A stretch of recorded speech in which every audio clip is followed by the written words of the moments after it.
আসসালামু আলাইকুম। সবাইকে স্বাগত জানাচ্ছি বিডি দর্পণের নিয়মিত আয়োজন আজকের দুনিয়ায়। আপনাদের সঙ্গে আছি আমি তাসনিম হোসাইন। চলুন জেনে নেওয়া যাক সারা বিশ্বে এ পর্যন্ত ঘটে যাওয়া প্রধান খবরগুলো। ইরান ও ইসরায়েলের মধ্যে যুদ্ধবিরতির প্রস্তাব নিয়ে হাজির হয়েছেন মার্কিন প্রেসিডেন্ট ডোনাল্ড ট্রাম্প। কাতার বিষয়টিতে মধ্যস্থতা করেছে, তবে মঙ্গলবার এই রিপোর্ট লেখা পর্যন্ত ইরান সরকারিভাবে যুদ্ধবিরতির বিষয়ে কোনো আনুষ্ঠানিক ঘোষণা দেয়নি। যদিও আল জাজিরার লাইভ আপডেটে ইরানের প্রেস টিভির বরাত দিয়ে বলা হয়েছে, মঙ্গলবার ভোরে উভয় পক্ষের পাল্টাপাল্টি হামলার পর যুদ্ধবিরতি শুরু হয়েছে।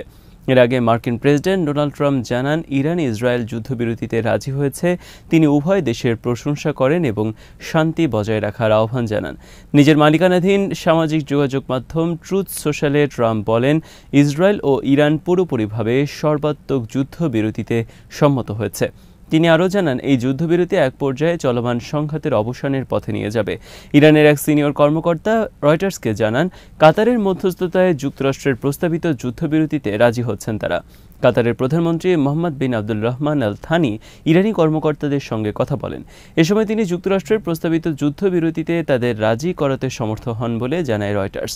ইরানের কর্মকর্তা জানিয়েছে, সোমবার কাতারে অবস্থিত যুক্তরাষ্ট্রের বিমান ঘাঁটিতে ইরানের হামলার পর কাতারের প্রধানমন্ত্রী ইরানি কর্মকর্তাদের ফোন করেন। ওই কর্মকর্তা আরও জানিয়েছেন, যুক্তরাষ্ট্রের প্রেসিডেন্ট ডোনাল্ড ট্রাম্প কাতারের প্রধানমন্ত্রীকে জানান, ইসরায়েল যুদ্ধবিরতিতে রাজি হয়েছে। তিনি এ সময় ইরানকে যুদ্ধবিরতিতে রাজি করাতে কাতারের প্রধানমন্ত্রীর সহায়তা চান। ডোনাল্ড ট্রাম্পের যুদ্ধবিরতি ঘোষণার পরও মঙ্গলবার সকালে ইসরায়েলে ব্যাপক মিসাইল হামলা চালিয়েছে ইরান। এই হামলায় ইসরায়েলের বেশ কয়েকজন নিহত হওয়ার খবর পাওয়া গেছে। অন্যদিকে ইরানের রাজধানী তেহরানেও হামলা চালিয়েছে ইসরায়েলি যুদ্ধবিমান। উভয় দেশের বিভিন্ন জায়গায় বিস্ফোরণ ও আগুন জ্বলতে দেখা গেছে। মঙ্গলবার সকালে আল জাজিরা জানায়, ইরানের দিক থেকে ইসরায়েলি ভূখণ্ডের দিকে ক্ষেপণাস্ত্র নিক্ষেপ শুরু হয়েছে বলে ইসরায়েলি কর্তৃপক্ষ জানিয়েছে। ইসরায়েলি সেনাবাহিনী দেশটির জনগণকে সতর্ক সংকেত পেলেই আশ্রয় কেন্দ্রে যাওয়ার আহ্বান জানিয়েছে এবং বলেছে, আকাশ প্রতিরক্ষা ব্যবস্থা হামলা প্রতিহত করতে সক্রিয়ভাবে কাজ করছে। এর কিছুক্ষণ পরই ইসরায়েলের বিভিন্ন শহরে সাইরেন বাজতে শুরু করে। ইসরায়েলি সেনাবাহিনী নিশ্চিত করেছে, ক্ষেপণাস্ত্র ছোড়ার পর উত্তর ও দক্ষিণ ইসরায়েলের বিভিন্ন এলাকায় বিমান হামলার সাইরেন বাজানো হয়েছে। টাইমস অফ ইসরায়েল জানিয়েছে, উত্তরের পাশাপাশি দক্ষিণ ইসরায়েলেও সতর্ক সংকেত বেজেছে।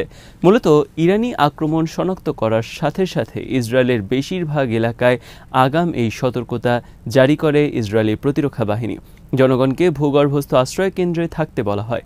সিএনএনের খবরে বলা হয়, ইরানের হামলায় ৩ জন নিহত হয়েছেন বলে জানিয়েছে দেশটির জরুরি পরিষেবা বিভাগ। তারা জানিয়েছে, দক্ষিণ ইসরায়েলের বীর সেবা শহরে একটি আবাসিক ভবনে ইরানের ক্ষেপণাস্ত্র হামলায় ৩ জন নিহত হন। হামলায় আরও ৬ জন আহত হয়েছেন বলেও জানিয়েছে এক মুখপাত্র। একটি ভবনের নিচে বেশ কিছু লোক চাপা পড়ার খবর দিয়েছে আল জাজিরা। মার্কিন সংবাদ মাধ্যম এক্সিওস নিউজ জানায়, এদিন ইরান অন্তত ৬টি ব্যালিস্টিক মিসাইল হামলা করেছে ইসরায়েলের ওপর। ইসরায়েলি প্রতিরক্ষা বাহিনীও ৬টি মিসাইল হামলার কথা বলেছে। তবে কোনো কোনো সূত্রে ১১টি মিসাইল হামলার খবর দেওয়া হয়েছে। হামলার পরপরই সামাজিক যোগাযোগ মাধ্যমে বিস্ফোরণ ও আগুনের কিছু ভিডিও ছড়িয়ে পড়ে। যদিও এসব ভিডিও নিরপেক্ষভাবে যাচাই করতে পারেনি সংবাদ মাধ্যমগুলো।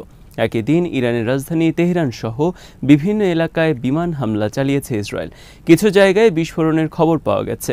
ইরানের প্রেস টিভির খবরে বলা হয়েছে, সিদ্দিকি সাবের নামে এক পারমাণবিক বিজ্ঞানী ইসরায়েলি হামলায় নিহত হয়েছেন। রাজধানী তেহরানের ফেরদৌসি ও ভালি আসর সড়কের মাঝামাঝি এলাকাগুলোতে তারপরও হামলা চালানো হয়। তবে হামলাটি কিভাবে চালানো হয়েছে তা স্পষ্ট নয়। এর আগে ইরানের ভেতর থেকে ড্রোন হামলা চালিয়ে বেশ কিছু পারমাণবিক বিজ্ঞানীকে হত্যা করেছিল ইসরায়েল। সোমবার রাতে কাতারে যুক্তরাষ্ট্রের আল উদেইদ বিমান ঘাঁটিতে হামলা চালিয়েছে ইরান। ইরানের ৩টি পরমাণু স্থাপনায় মার্কিন হামলার পর ২ দিন না পেরোতে এই হামলা চালালো তেহরান।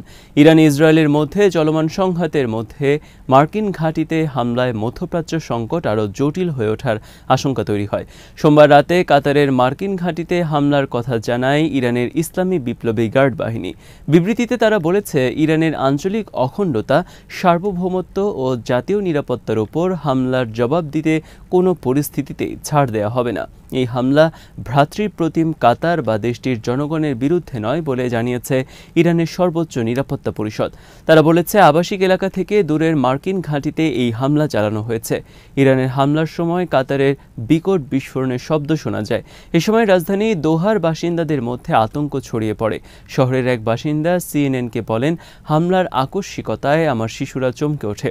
তাদের নিরাপদ আশ্রয় নেওয়ার সময় বুঝতে পারছিলাম না আমি কি করব, কারণ নিরাপদে আশ্রয় নেওয়ার বিষয়ে সরকার আগে থেকে কিছুই জানায়নি। কাতার সরকারের দাবি, হামলায় কেউ হতাহত হননি।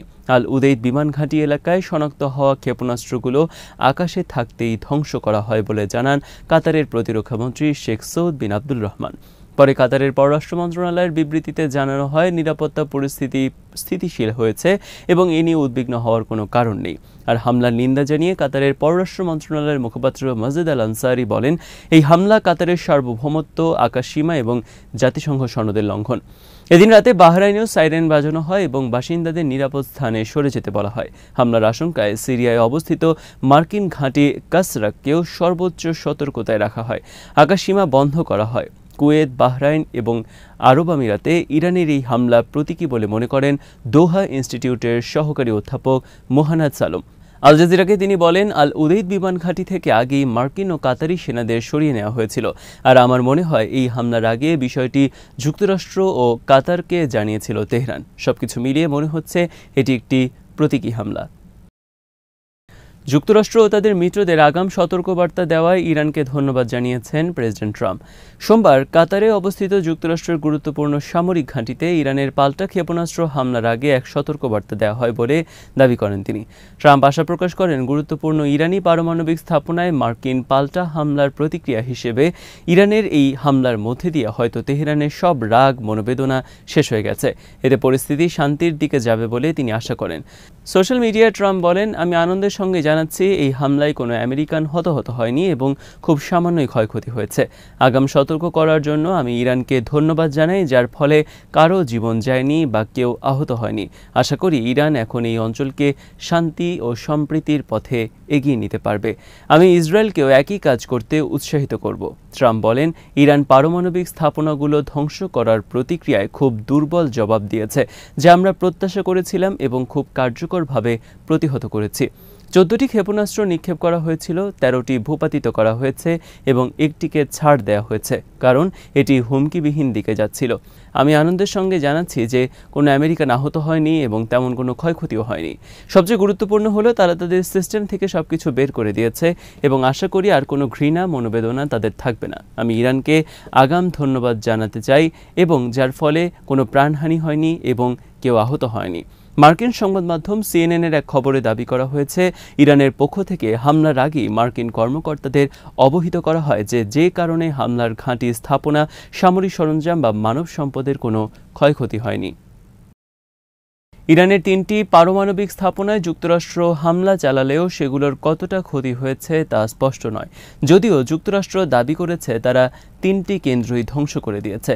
বিভিন্ন আন্তর্জাতিক সংস্থা বলছে, যুক্তরাষ্ট্রের ওই হামলার পর ইরানের পারমাণবিক স্থাপনাগুলোর চারপাশে তেজস্ক্রিয়তা ছড়িয়ে পড়ার কোনো স্পষ্ট প্রমাণ এখনও পাওয়া যায়নি। তাহলে তেহরানের ইউরেনিয়াম মজুদের কী হলো, সেই প্রশ্ন উঠেছে।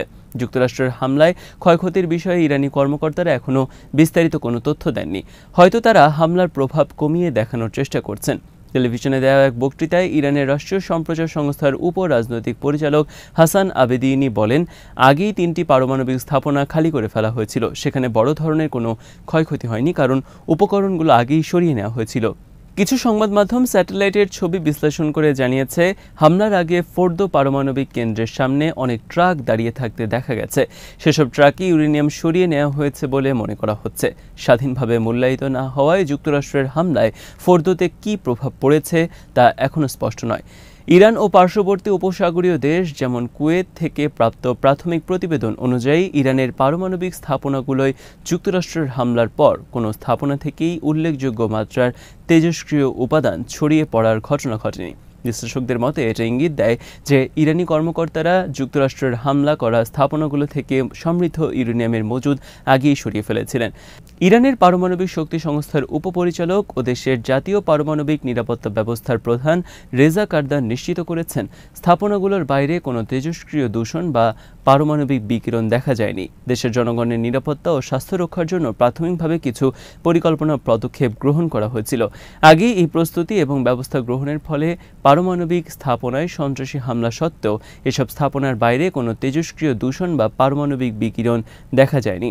ট্রিটা পার্সি বলেন, যুক্তরাষ্ট্রের হামলার আগেই ইরান সম্ভবত সতর্কতামূলক ব্যবস্থা নিয়েছিল। পার্সি আল জাজিরাকে বলেন, দেখে মনে হচ্ছে তারা আগেই একটি পূর্ব সতর্কতা পেয়েছিল। তাই আমার ধারণা ইরান কিছুদিন আগেই সেসব সম্পদ সরিয়ে ফেলে। তবে বর্তমানে সেগুলো কোথায় আছে তা স্পষ্ট নয়। আজ এখানেই শেষ করছি। সবাই ভালো থাকুন, সুস্থ থাকুন আর দেখতে থাকুন বিডি দর্পণ। চ্যানেলটি ভালো লাগলে সাবস্ক্রাইব করুন, সংযুক্ত থাকুন আমাদের ফেসবুক পেজে। আল্লাহ হাফেজ।